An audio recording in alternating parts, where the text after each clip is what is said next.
Assalamualaikum warahmatullahi wabarakatuh. Waalaikumsalam warahmatullahi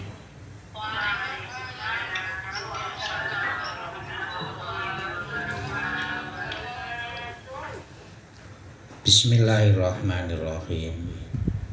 Qul ja'al haqq wa zahaqal batil innal batila kana zahuqa. Qala mu'allif rahimahullah. Wala syakka fi annal maqsuda minal qiraah wal adhkari alhamdu wassana'u wa tadharru'u wa du'a'u wal mukhatabu wallahu azza wa jalla.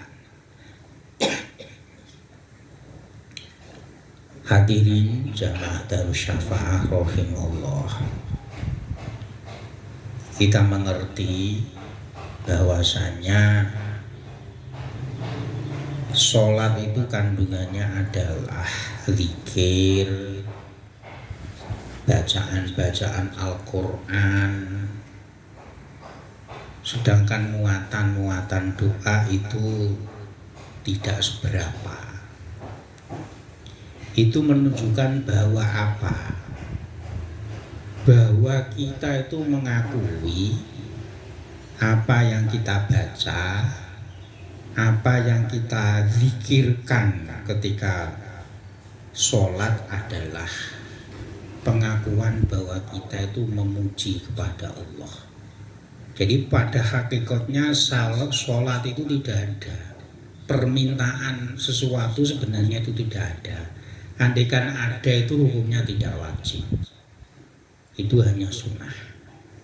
Itu menunjukkan bahwa sholat itu mengakuan bahwa segala puji, kebaikan, kenikmatan itu hanya milik Allah. Dan juga wassana'u, bahwa bacaan-bacaan ketika kita sholat, dikir-dikir ketika sholat itu adalah bahasa Indonesianya itu ngelem, itu apa tuh?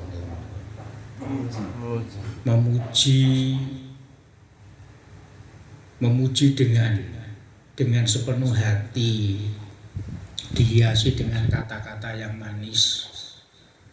Andaikan manusia itu dengan orang yang dicintai itu dengan godaan-godaan atau ucapan-ucapan yang menggoda lah istilahnya. Wa tadharru, dan ketika sholat pun kita juga tadharru. Kalau bahasa Jawanya itu deple-deple. Deple-deple itu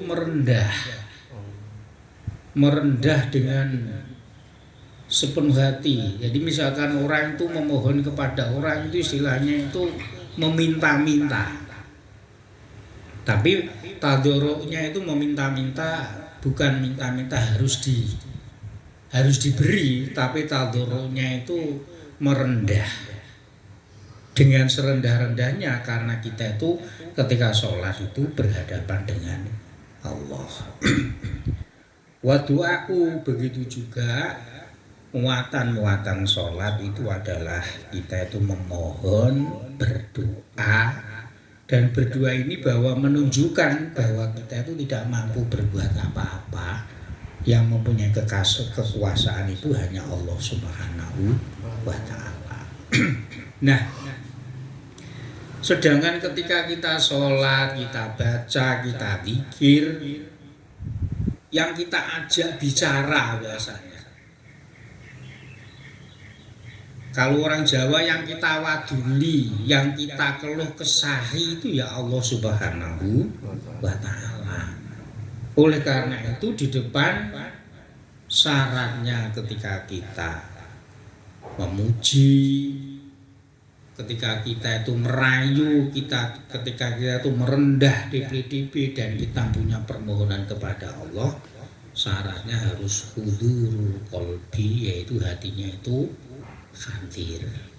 Hatinya ketika sholat tidak berpikir kemana-mana. Jadi wal mukhatabu wa Allahu azza wa jalla.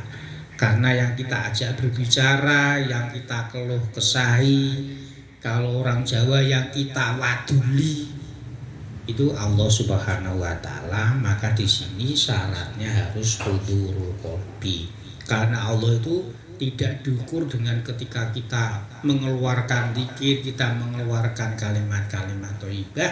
Yang kita ukur adalah sampai di mana hati itu hadir menghadap Allah Subhanahu wa taala.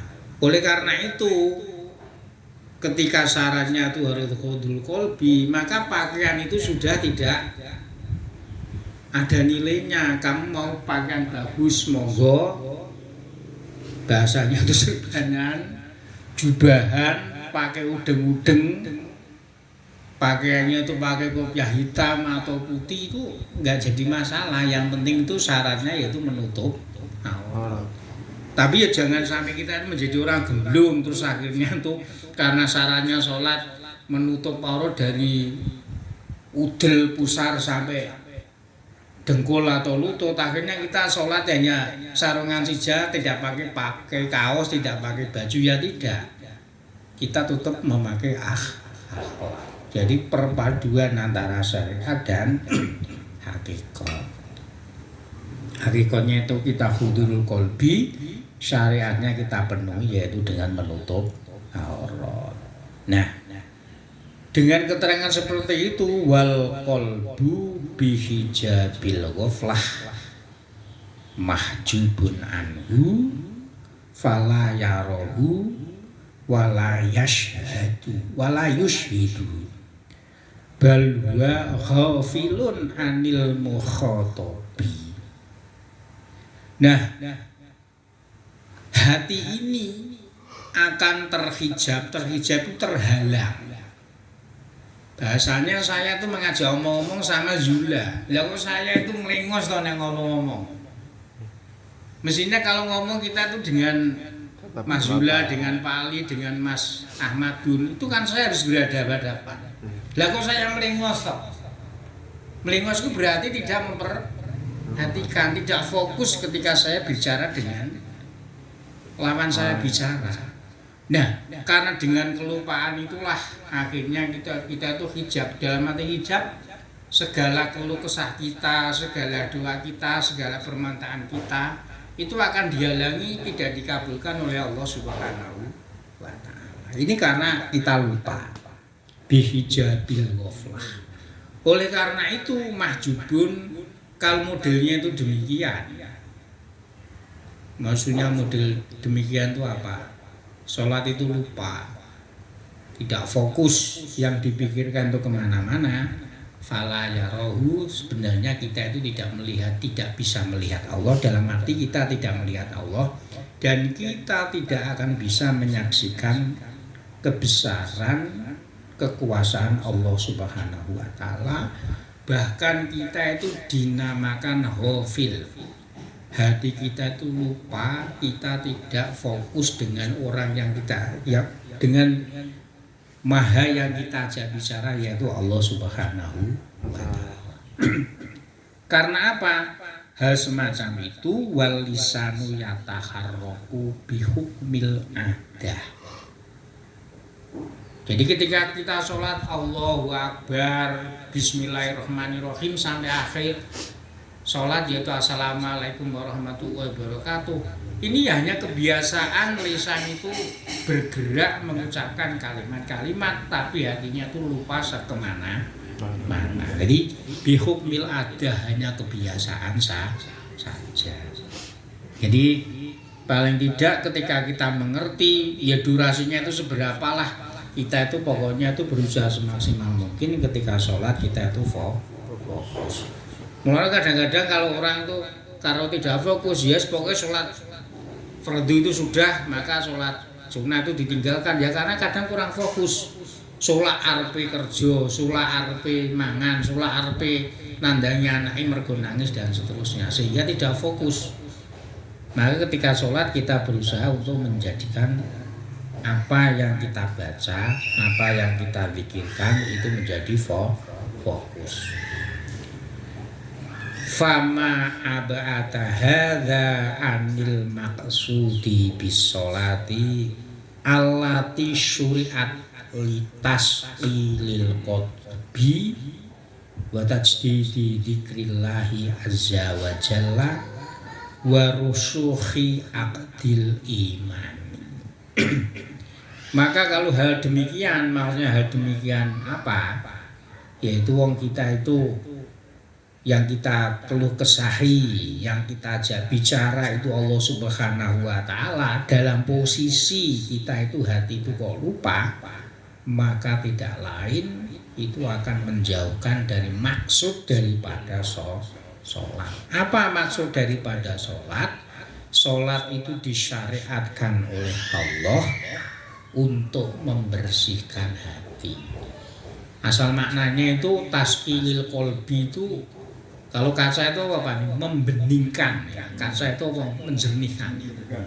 Tapi maksudnya adalah membersihkan hati dan juga memperbarui zikir ingat kepada Allah Subhanahu wa taala dan merasuknya akidah iman kita kepada Allah Subhanahu wa taala.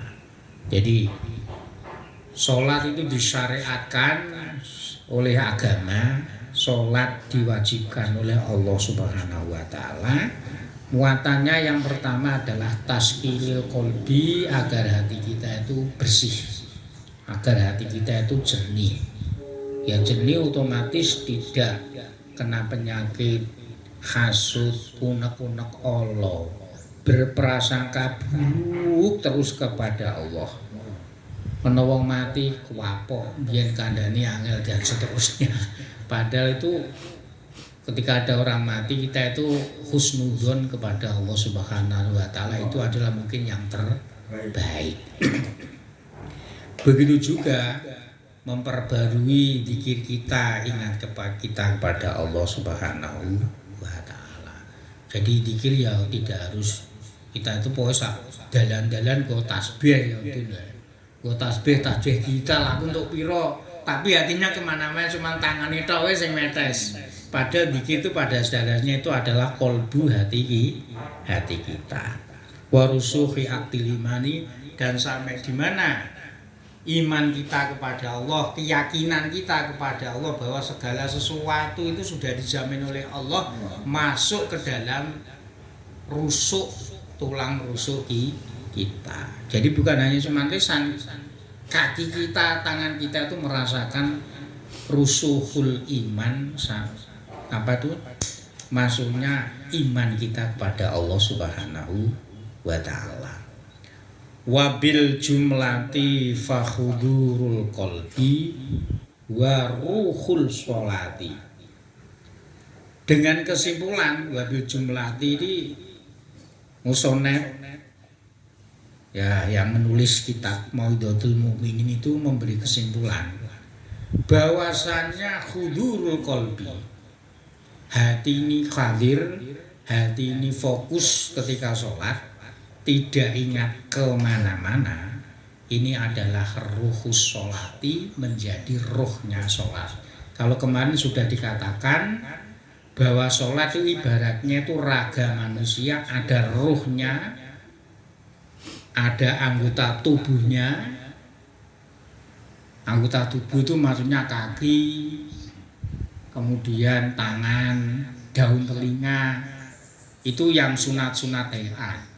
Tapi yang rukun-rukun seperti takbir, bacaan Fatihah sampai salam, rukuk, sujud dan seterusnya, itu ibaratnya itulah onderdil tubuh seperti jantung, paru-paru, hati, usus dan lain sebagainya. Lah, rohnya ini walaupun manusia itu ya sholat ini khudurul qalbi itu maksudnya tuh rohnya. Jadi manusia ini kalau tidak ada rohnya, kalau sholat tidak ada khudurul qalbi, ya seakan salat hanya tubuh. Menungso ki ono, ada hatinya, ada paru-parunya, ada jantungnya, ada ginjalnya. Ning nek gak ada rohnya kan manusia itu juga mati, tidak berbuat apa. Bahasanya ora ono faedahe. Jadi sholat jengkelak-jengklik ya macane fasih. Ya seru. Tapi tidak hudul qalbi, seakan-akan ibaratnya manusia tidak ada rohnya. Pun juga sholat rukun-rukunnya tidak dilaksanakan. Takbiratul ihram enggak mau, baca Fatihah tidak mau. Sujud enggak mau. Pokoknya yang penting sholat iling ning Gusti Allah tok. Ini ya sama saja manusia tidak punya undertil tubuh. Loh manusia itu toh tidak ada paru-parunya, otomatis manusia juga tidak berfungsi. Orang duweni ginjal belas, orang duweni jantung belas, otomatis kan mati. Maka rukun sholat itu wajib dilaksanakan. Sedangkan sunah-sunah seperti apa itu namanya? Misalkan kalau subuh doa kunut, membaca tasbih ketika sujud, membaca tasbih ketika ruku, membaca zikir ketika i'tidal, itu semuanya kan sunnah. Itu ibaratnya seperti tangan, kaki dan daun telinga.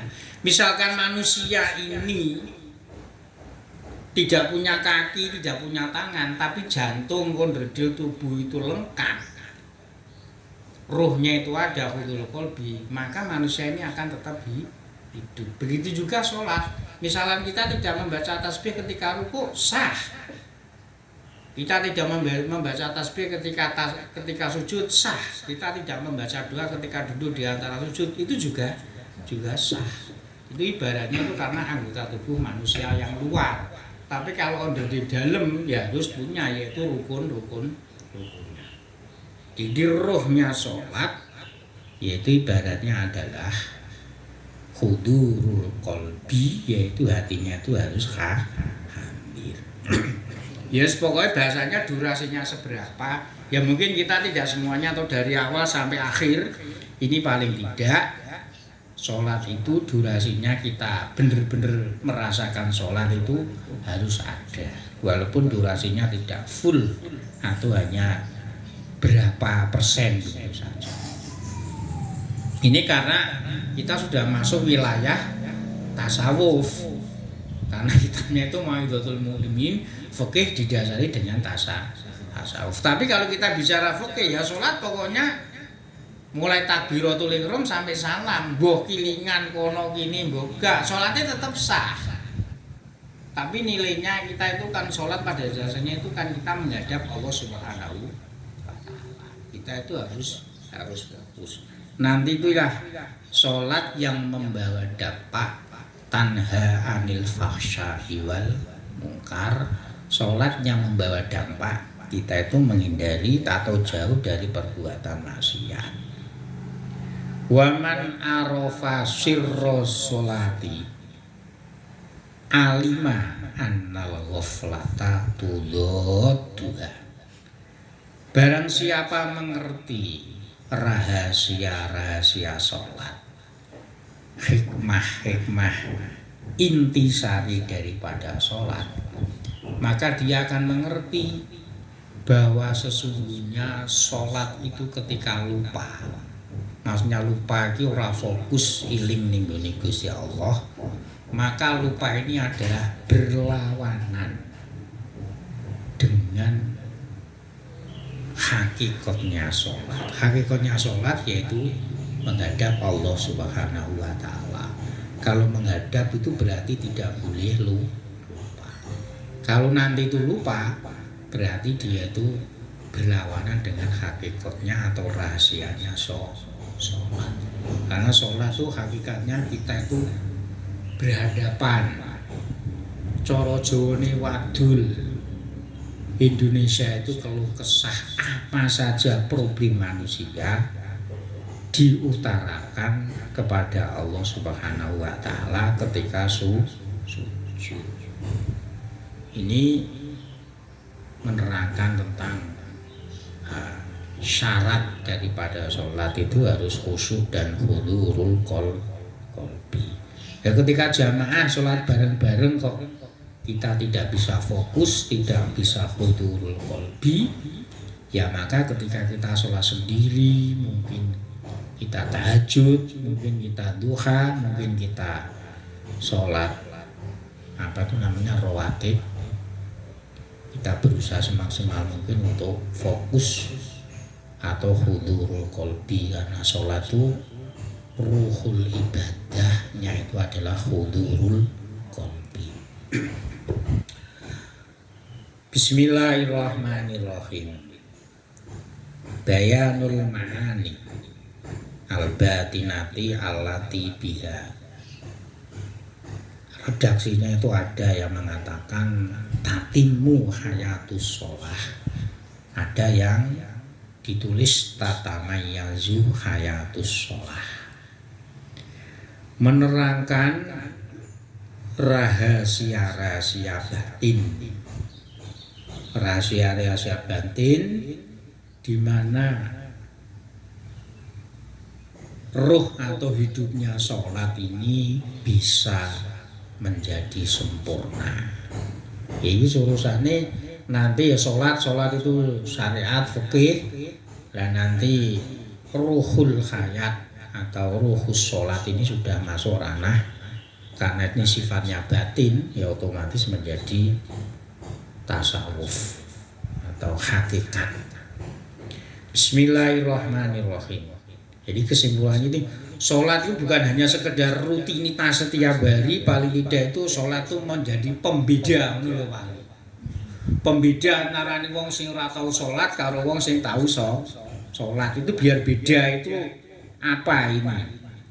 Ya semau tilkal ma'anya ala kasrotiha sitatu jumalin.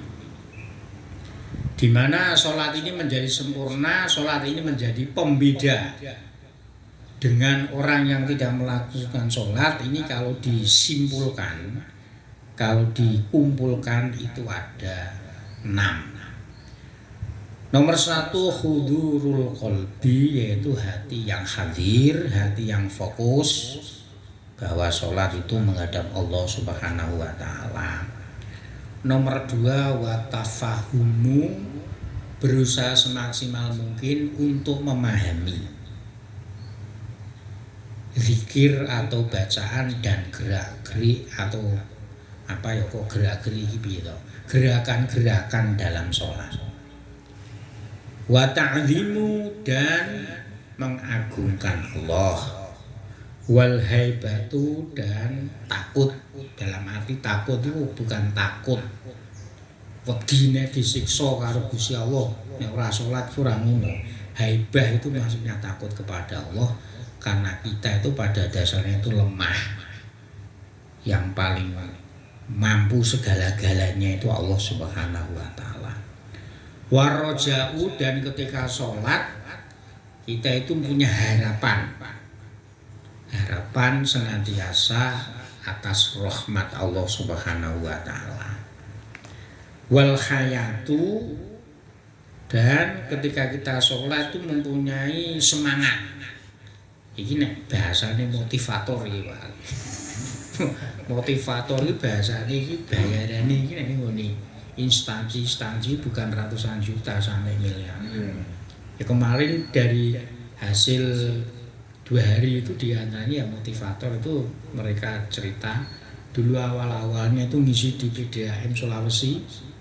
Di sana itu ya KB itu rahasia ya, karena rahasia itu istilahnya semacam itu loh, dimaklari. Mesinnya itu penawarannya itu anggarannya itu 1,5 miliar. Lah kok sini itu wani 250 ya kemurahan banget.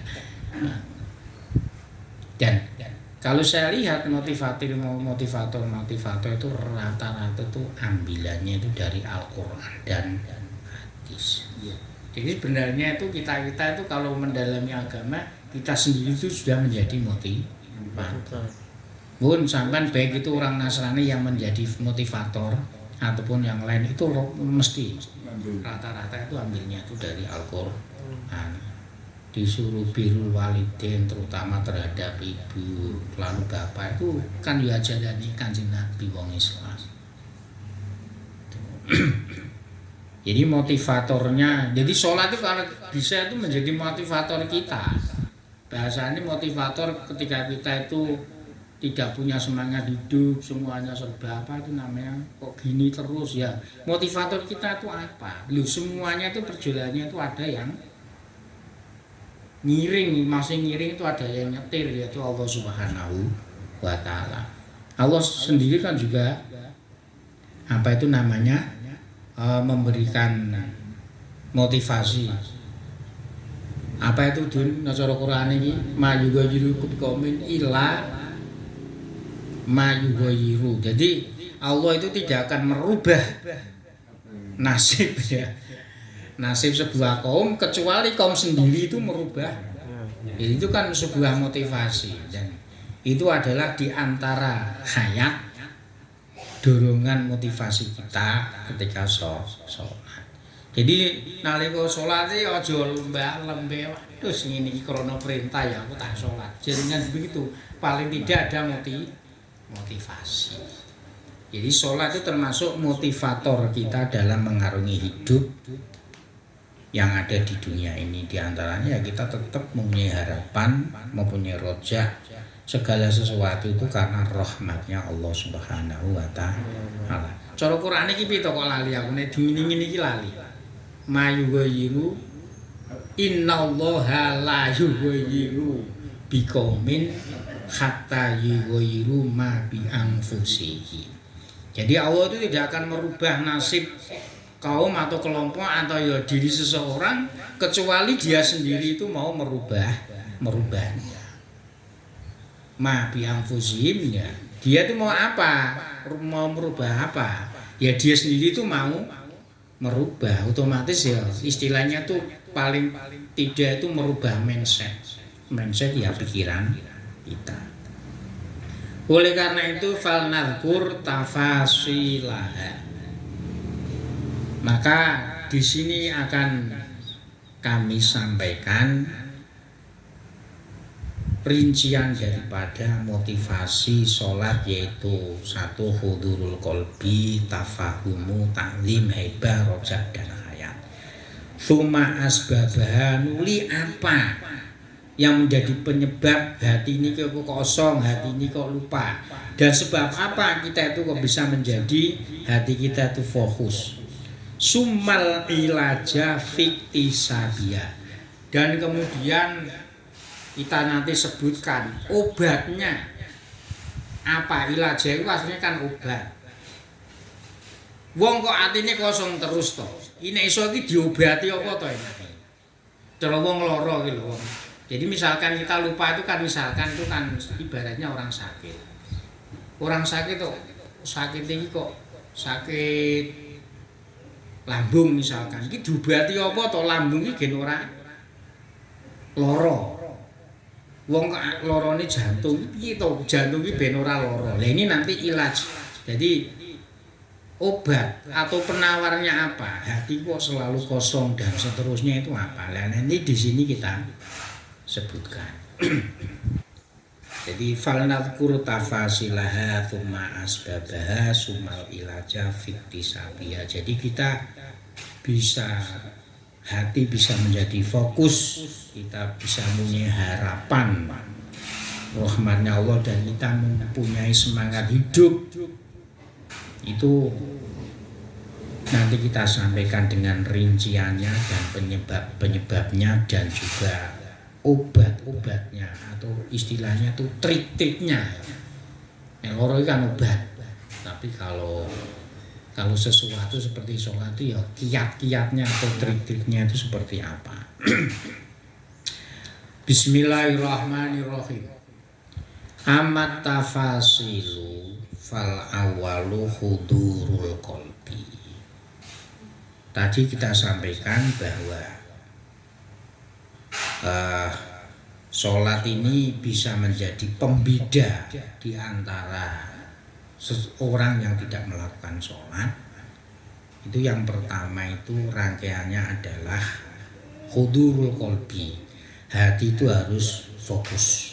Nah, rinciannya yang nomor satu yaitu hudurul qalbi. Wa na'ni bi ayafruhul qalbu an gharima wa mulabisun lahu wa mutakallimun bi. Sholat itu harus hudurul qalbi, sholat itu harus fokus. Di sini yang dimaksudkan adalah hati itu kosong. Bahasa Indonesia tuh hati itu kudu kober, tidak memikirkan. Jadi anhuwa anma huwa mulabisun lahu wa mutakalimun bi. Hati ini itu harus kita kosongkan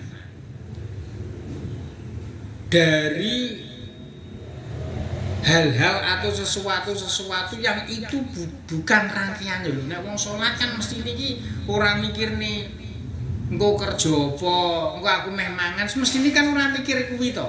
Itu karena bukan mulabis, itu bukan inti daripada ketika kita sholat.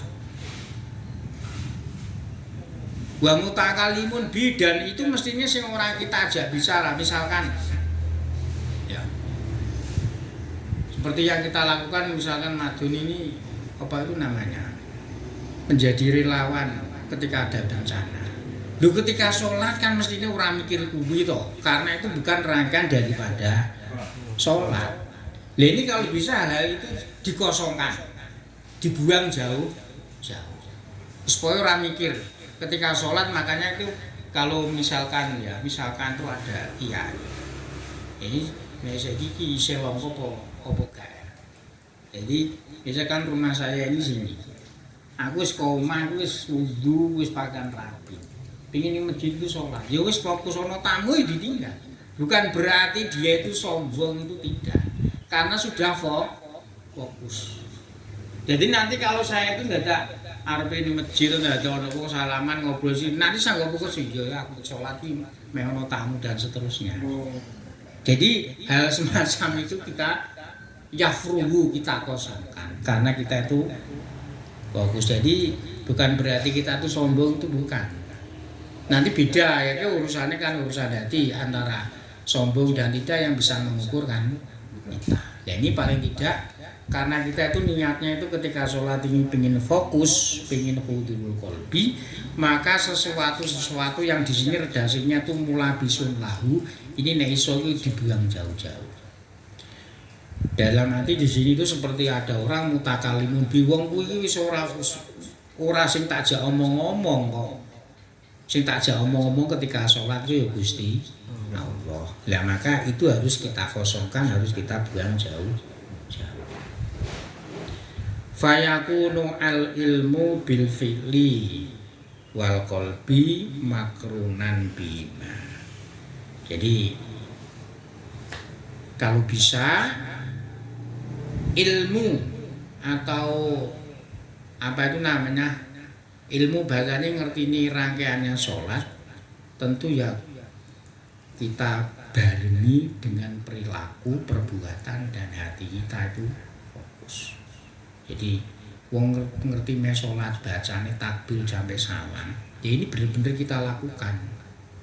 Begitu juga hati kita itu melaksanakan, sudah diniati, itu berarti sama harus fokus. Wis ngerti rangkaiannya sholat itu harus mengosongkan hati, ya kita lakukan. Begitu juga hati kita tuh benar-benar mengosongkan. Wala yakunul fikru jailan fi ghairihima. Dan pikiran orang yang mau ke sholat ini jangan sampai guncang. Asalnya bahasanya Jawa itu mider-mider ini bisa dikatakan ragu. Dikatakan ragu figurima pada masalah-masalah yang bukan perilaku kita menuju sholat, bukan pikiran kita yang ada di dalam sholat. Itu aja mikir liyane. Jailan figurima. Wong fokus kita, gerak-gerik kita mau melakukan ning masjid kita mau sholat, hati kita sudah tertata. Ya wis ora rasa mikir pakaianku ki apik apa elek, aku serbanan apa durung, ora usah dipikir. Wong krana wis fokus pengin niku sholat. Ya padha Pak Li meh kondangan. Wis macake wis necis, ya to? Pamane nggo jaket ya nggo jaket. Nggo dasi ya nggo dasi. Ning omahmu wis ditata. Garwane ya wis pakaian, wis lipstikan, wis wedaan. Nggawane jilbab wis rapi. Nggawane apa paling? Jari ki apa tapeh kuwi sapi. Lha wis mlaku ning gone kok dadak ngene. Wis sapi bonus nek ya iso kesampar, kesandung. Ya wis ketika fokus ke nggone acara wis ora mikir pakaianku ki apik apa elek, wis bener apa urung. Nek wong wedok ki wedahanku ki blepotan apa gae malah ndelok ngono malah ora fokus iso kesandung iso tiba. Begitu juga salat. Ketika kita sudah fokus, memang kan ora usah iki pakaianku ki layak apa ora, putih apa gak, batik apa gak, kaosan apa gak. Wis ora ketika kamu salat jangan mikir pakaian luar. Yang kita pikir adalah sudah hati kita, sudah perilaku kita fokus hanya untuk sholat, yaitu menghadap kepada Allah Subhanahu wa Ta'ala. Ini yang pertama, yaitu hudurul qalbi. Jadi kalau sudah fokus tidak boleh memikir yang lain. Tadi diterangkan kesimpulannya ada 6, ini baru yang pertama. Yang kedua untuk minggu yang depan, insya Allah. Al-Fatihah.